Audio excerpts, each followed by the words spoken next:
¿Cómo andan? ¿Están cansados?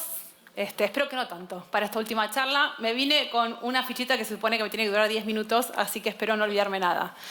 Antes que nada, me quería llamar un poco la atención sobre el nombre del evento, Diversidad en la Lupa.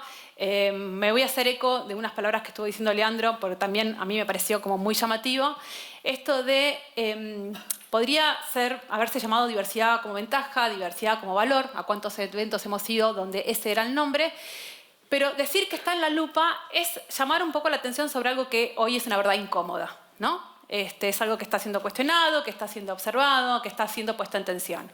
Hay muchos espacios donde ya no se puede hablar de la diversidad, molesta hablar de la diversidad, y hasta ha tenido consecuencias negativas, ¿no? Seguir trabajando sobre esta temática. Entonces, generar un evento, un espacio donde distintas voces podemos darle una mirada, mirar un poquito más profundo, nos parece un gesto de valentía enorme en los tiempos que vivimos. Así que por eso me parecía importante como hacer ese marco al inicio, por lo menos, de esta charla. Ahora les voy a pedir algo. Mi charla se llama algo así como poner en tensión la generación y la edad y el género, la generación y el género. Les voy a pedir a todos los que puedan y todos y todas a pararse un momento. Si no pueden pararse, están cansados, levanten la mano, pero mejor si nos paramos, así también los mantengo despiertos y despiertas. Y ahora les pido que aquellos, presten atención, que nacieron antes de 1989, que se sienten. Antes de 1989. Ya sé, siempre es incómodo, es una verdad incómoda, pero no importa. Ahora, bueno, son poquitos los que quedan parados. Mírense, ¿no? Reconózcanse. Bien, las personas que están paradas tienen una característica muy diferente. Han sido sujetos de derecho desde el momento en que nacieron. Siéntense. Ahora vamos a ver un poquito más esto qué significa. 1989 no es una fecha cualquiera. Es cuando se firmó la Convención de los Derechos de los Niños y las Niñas. Acá tengo dos compañeros de una organización donde trabajamos sobre estos temas, que lo trabajamos un montón. ¿Qué significa? Trajo un montón de cambios súper fundamentales, pero uno que quiero traer hoy tiene que ver con esto. Quienes nacimos antes de esa fecha, fuimos objeto de derecho hasta que cumplimos 18 años. Es decir, había un adulto responsable que cuidaba por nosotros. Era un paternalismo muy protector, ¿no? No es que no estaban mirando por nosotros, miraban por nosotros. Pero no siempre se nos preguntaba, o si se nos preguntaba, no siempre se nos escuchaba. Cuando uno pasa a ser sujeto de derecho, significa que su voz vale, que puede participar, ¿no? Y esto lo practica todo el tiempo. Este es un tema que nosotros venimos viendo y nos parecía importante trabajar. Dicen, ¿por qué lo traemos a esta mesa? Porque hay muchos espacios de trabajo donde lo que se pone en tensión es cómo vemos los derechos laborales. Algunos grupos los ven como garantías fundamentales, algo que a mí me pertenece y me lo merezco, y hay otros que lo ven como algo que tengo que agradecer. Hace unos años, un director de recursos humanos justamente hacía este comentario, ¿no? Tenía un problema, un reclamo de sus empleados y sus empleadas, y él lo que planteaba es, ¿cómo es que creen que se merecen esto? Y ahí empezamos a surgir y a pensar sobre esta tensión, ¿no? De que muchas veces el problema de comunicación que tenemos es cómo lo hemos vivido y experimentado. Esto no nos afectó a todas y todas las personas por igual.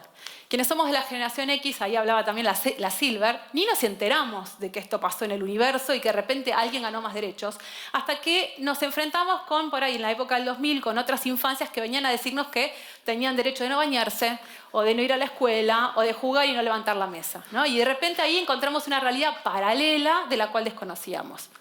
Los millennials quizás fueron los más afectados. Es decir, los millennials están entre el 81 y el 96. ¿Por qué los más afectados? Porque vivieron con mensajes contradictorios. Mientras quizás en la casa les decían, vos tenés que obedecer, iban a la escuela y les estaban contando que existían los derechos, ¿no? Bueno, conflicto total. Quienes vinieron después ya vinieron totalmente atravesados por este concepto, porque desde el jardín de infantes que lo están trabajando, es decir, ellos pudieron negociar los horarios de juego quizás en un jardín, con ciertos límites, pero tienen súper apropiado esta idea, la SET y todas las que vengan después, y esto es maravilloso. Ahora, nos pone en tensión muchas cosas, pero hoy por lo menos hay dos. Una es cómo nos relacionamos con el poder. ¿Qué quiero decir con esto? Las jerarquías, las autoridades, los espacios de trabajo, la manera en que nos vinculamos es diferente. Y por otro lado, otro tema que también pone en tensión es cómo se vinculan y cómo se hablan. Si uno fue creado para obedecer una autoridad casi sin cuestionamiento y el otro viene pensando en que todo lo tiene que negociar, ¿no? Esto no es igual para todo el mundo, no es solamente esto uno de los aspectos que más nos han impactado, sino que hay muchos momentos históricos. Bueno, hoy Leandro justo contaba también el matrimonio igualitario, el Ni Una Menos, la pandemia, que nos van afectando. Pero no todas las personas nos afectan de la misma manera. Haber nacido en un determinado momento histórico, haber vivido en un determinado contexto, no es la única variable que cuenta. Hoy justamente recién hablamos de la interseccionalidad, cómo el género, nuestra orientación sexoafectiva, nuestra identidad, tener o no tener una discapacidad, nuestro lugar de origen, también impacta en la manera en que vivimos esas transformaciones. Hay muchos estudios recientes en países tan distintos como Corea del Sur, España, Australia, Inglaterra, Estados Unidos, que lo que están haciendo y la conclusión a la que están llegando es decir que hoy casi no podemos hablar de una generación joven en el sentido estricto que hablábamos antes. ¿Por qué? Porque las generaciones jóvenes no comparten las mismas creencias en relación a temas como la migración, el colectivo LGBT, el género, los ambientes. Hay una brecha muy amplia entre hombres y mujeres y estas percepciones. Hoy, en general, los hombres entre 18 y 30 años tienen 30 puntos porcentuales más de probabilidad de ser conservadores que las mujeres. Mientras mujeres hablan de temas como el derecho a la salud mental, el cuidado, los derechos humanos, muchos varones jóvenes están sintiendo que estos temas no son importantes y que son muy exagerados. Pero ¿esto por qué sucede? ¿No? Y eso es una pregunta que es muy compleja, que hoy solamente quiero traerles algunos puntos, que tiene que ver con que en general los varones no han participado de estas transformaciones culturales de la misma manera que las mujeres, porque no nos atravesaron tanto en sus historias. Y con esto quiero traerles una anécdota muy personal, ¿no? Yo tengo 2 hijas, una de 15 y una de 12, eso es un dato anecdótico, voy a hablarle de la de 15. Cuando ella es una nena siempre muy pensante, muy filosófica sobre la vida, y a los 5 años me rompió como muchísimos esquemas. Y una escena que me acuerdo muy patente, ella estaba mirando televisión y viene muy compungida a hablarnos a su padre y a mí, y nos comenta que se dio cuenta, 5 años tenía, que no importaba cuánta fuerza ella hiciera para practicar un deporte, nunca iba a estar en la tele, ¿no? El padre no entendió a lo que ella se refería. Yo ya trabajaba en temas de género hace muchísimo tiempo y enseguida le casé la onda. Ella pudo darse cuenta en 15 minutos, ¿no?, la violencia simbólica que existe, la falta de representación de las mujeres en el deporte. Al padre se lo tuvimos que explicar. No es porque el padre es malo, ¿no?, sino porque es algo que él no pudo nunca en su momento pensarlo, repensarlo o pensarlo como una problemática, porque a él no le tocó. Otro ejemplo de mi hija de 5 años que también me parece muy llamativo. Nuestra familia son poquitas, son 3 nenas y un varón, ¿no?, los nietos de mi mamá. Y entonces viene un día, ella me plantea: mamá, ¿cuándo la abuela nos va a dejar de decir nietitos? No entendía al principio. Me digo, ¿pero por qué? Y me dice, es Mateo y somos 3 nenas. ¿Por qué nos dice nietitos? ¿Qué tenemos que hacer? ¿5, 10, 100? ¿Cuándo vamos a pasar a ser nietitas? Estas conclusiones a las que llega ella, que no llega de manera obviamente autónoma, no es por haberse nacido solamente en un momento, tiene que ver con un formato de educación que le permite pensar libremente, es como lo que nos está marcando generacionalmente esas distinciones, ¿no? ¿Qué significa que algo te atraviese a que no te atraviese? Y en las generaciones jóvenes, una gran problemática, lo hemos visto con la serie Adolescencia, así que este tema lo hablamos un montón, es que hoy estamos metidos en las redes sociales, en muchísimas plataformas, donde chicos y chicas conviven en espacios, pero que son simbólicamente diferentes, ¿sí? Vivimos en 2 universos totalmente diferentes. Entonces tenemos este gran desafío de cómo les hablamos a ellos y a ellas. Grow ha hecho algunas investigaciones para entender también cómo es que los varones argentinos piensan y se piensan a sí mismos, varones jóvenes, ¿no?, también entre 18 y 30 años. Y acá quería traerles 4 cosas que nos llaman mucho la atención. Una es que siguen asociando al ser varón la heterosexualidad, el ser protector y la fortaleza, ¿no? Parece como de modé, pero eso es vigente. Cuando le preguntamos a los varones qué es lo que más valoran de ser varón, lo que nos dicen es, esto me causa mucha gracia porque creo que las mujeres responderíamos muy diferente, ¿eh? Por un lado dijeron proteger a los seres queridos, bien. Por otro lado dijeron valoramos no tener miedo en la vía pública, segunda opción elegida. Y tercera opción elegida es que nuestra voz es escuchada, ¿no? Pensemos que hubiéramos respondido a las mujeres ante esas situaciones.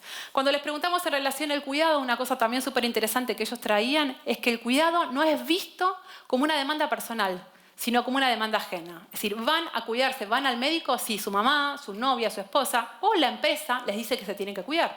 Y esto es fundamental. ¿Por qué traigo estos temas acá hoy que estamos como en un ámbito más organizacional, más empresarial? por 4 puntos, ahí sí estoy llegando como al final de mi ficha. Uno tiene que ver con, muchas veces tendemos a querer simplificar las temáticas, ¿no? Entonces, por ejemplo, pensamos en generaciones y les ponemos como ciertas categorías, como si fueran categorías aisladas. Cuando vamos a estas grandes generalizaciones, en general lo que nos hacemos es invisibilizamos las diversidades que tenemos. Nos perdemos de observar quiénes son las personas con las que trabajamos y de preguntarlos específicamente qué necesitan para estar bien en el espacio de trabajo. Segundo punto importante.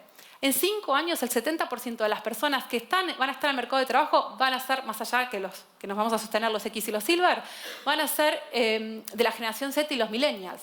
Si estamos en organizaciones con normas culturales que son más rígidas, ¿cómo vamos a ayudarlos para que puedan vincularse del lenguaje? Ese es un problema que tenemos hoy, pero que cada vez va a ser más importante, encontrar esos puntos en común. Tercer punto tiene que ver con algo que hablamos un montón, que es el ser auténticos. Si queremos organizaciones donde lo importante es ser auténticos, el bienestar de las personas, ¿no? Que podamos ser quienes queremos ser, no puede ser en un entorno donde tenemos que invisibilizar porque molesta, donde no podemos hablar de la diversidad porque nos incomoda, ¿no? Es clave hablar de esto. Ahí les dejo otro dato y ya con esto voy cerrando, ¿eh? El 60% de las personas esconde algo de su identidad en el espacio de trabajo. Esconde su identidad de género, esconde su orientación sexoafectiva, pero también esconde las responsabilidades de cuidado, también esconde su cansancio, también esconde su vulnerabilidad. Ese tiempo que gasto en esconder quién soy en ese espacio porque siento que no va a ser valorado, que no va a ser productivo, hoy el caso de Daniela nos mostró una forma diferente de hacerlo, es clave. Y finalmente, y con esto creo que cerramos un poco la idea que estuvo dando vuelta por todo el espacio, es hoy más que nunca decimos, convivimos con tipos de liderazgos muy diversos. No hay una sola forma de liderar. Pero es cierto que hay como un liderazgo que se escucha más, que es un liderazgo que no va a la empatía, que no tiene en cuenta la vulnerabilidad, que no tiene en cuenta la propia vulnerabilidad, ¿no? Y no es hoy un factor que es bueno o es malo, digo, que es necesario, más o menos necesario. Es totalmente vital. Si nosotros queremos vivir en un futuro sostenible de desarrollo, el único liderazgo posible es un liderazgo empático, es un liderazgo humano. Es lo que sí o sí tenemos que tener. Con esto, nada, quiero cerrar. Y aprovecho para hacer un chivo, porque con esto me voy. Grow está haciendo unos premios, los premios Grow, así que a cualquier organización en la que ustedes estén, que estén haciendo acciones, que les parece que va en este camino, que viene a desafiar, por favor, preséntense, así vamos a visibilizar estas acciones en toda América Latina. Muchas gracias.